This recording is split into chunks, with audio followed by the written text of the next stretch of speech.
আপনি কি জানেন আজও নাকি পৃথিবীতে জীবিত আছে হনুমান? হ্যাঁ, তিনি শুধু দেবতা নন, তিনি অমর। কিন্তু কেন, কিভাবে পেলেন এই অমরত্ব? আজ আমরা জানবো সেই রহস্য, যা শুনে আপনার শরীরে কাঁটা দিয়ে উঠবে। এটা শুধু গল্প নয়, এটা বিশ্বাস, ভক্তি আর শক্তির এক অদ্ভুত ইতিহাস। হনুমান ছিলেন বায়ু দেবতা, বায়ুদেবের পুত্র। তার জন্ম থেকেই ছিল অসীম শক্তি।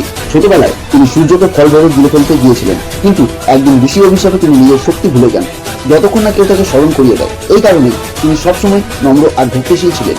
যখন তিনি শ্রীরামের সঙ্গে মিলিত হন, তখনই তার আসল শক্তির প্রকাশ ঘটে। লঙ্কা জ্বালানো হোক বা সীতাকে খুঁজে বের করা, সবকিছুতেই তিনি ছিলেন অদম্য।